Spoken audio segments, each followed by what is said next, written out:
Değerli izləyicilər, kanalımdan sizi salamlayıram. Bu günləri fındıq halvası hazırlamışam. Lakin bu dəfəki hazırlama qaydası biraz fərqli usulda olacaq. Keçək hazırlama qaydasına. Əvvəlcə fıstığı qovururam. Təbii ki, sobada qovursanız daha yaxşı. İndi mən tavada qovurdum. Bizim burada 300 qram fıstığımız var. İstəyə bağlıdır. İstəsəniz azaldıb və yaxud artıra bilərsiniz fıstığın miqdarını. Qovrulduqdan sonra qoyuram bir kənara. Tavanın içərisinə şəkər tozu əlavə edirəm. Baxın, burada şəkər tozu bir stəkandan bir barmaq başı aşağıdır. Qramla desək 150 qram. Əlavə edirəm tavaya, karameli hazırlayıram. Yenə deyirəm, fərqli usulda hazırlayıram ki, yəni əvvəlcə karameli, daha sonra ərzaqların üzərinə əlavə edib bir dəfəlik hazırlayacağam. Şəkər tozu biraz əriyəndən sonra baxın, gördüyünüz qaydada qarışdırıram ki, tam ərisin karamel. Adətən deyirlər, karameli qarışdırmaq olmaz, özü əriməlidir. Tam mən razılaşmıram bundan. Yəni ola bilər ki, əl dəyməsiz şəkər tozuna əriyib şəkər tozu qaynaya-qaynaya qarala bilər bəzi hissələri. Onda da tam acı olar. Yəni qarışdırmaqda heç bir problem yoxdur. Yetər ki, xodu zəif olsun, qazın xodu. Karamel hazır olandan sonra üzərinə malako, kərə yağı və malako deyəndə üzr istəyirəm, qatlaşdırılmış, yəni süd.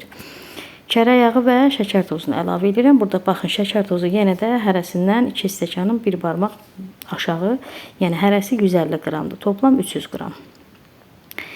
Şəkər tozu əlavə elədim. Ərzaqların üzərindən kərə yağı istifadə elədim ki, hökmandır ki, kərə yağı olsun ki, çox əla, ləzzətli dad olsun halvanın.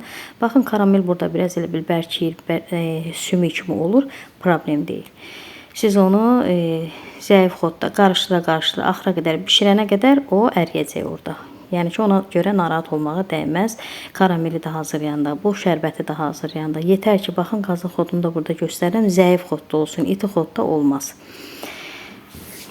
Hazır eləyəndən sonra qarışdırıram, tam əriyir, karamel də içərisində əriyir və hazır olmağı hiss olunur bunun qaynamağından.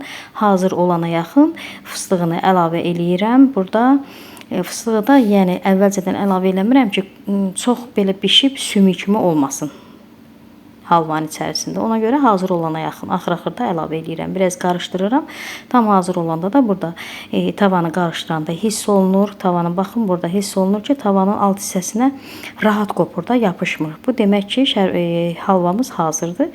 Yağlanmış tavaya və yaxud xalka qoyulmuş bir qaba, istənilən formadakı qaba əlavə eləmək olar.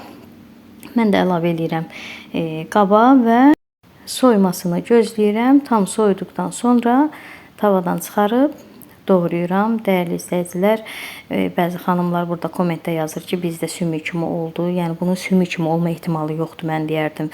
Və yaxud bəziləri yazır ki, ola bilər mən un qatıram demirəm, hansısa bir sirri var bunun. Baxın, heç bir sirri yoxdur bunun. Mən nə formada hazırlayıramsa, həmən formada da reseptini paylaşıram. İnşallah videonun alt bölümündə də reseptini dəqiqliklə qeyd eləyəcəm. Dəyərli izləyicilər, yəni burada heç bir sir yoxdur. Yenə də qeyd eləyirəm. Yetər ki, bunu düzgün formada hazırlayasınız. Videoya dəqiq baxıb, mən eynən nə formada hazırlayıramsa, o formada hazırlasanız, əminəm ki, istədiyiniz kimi də alınacaq. Burada başqa heç bir çətin, heç bir şey yoxdur. İnşallah da ki, alındırarsınız. Baxın, hazır oldu. Hətta əllə belə bölmək olur.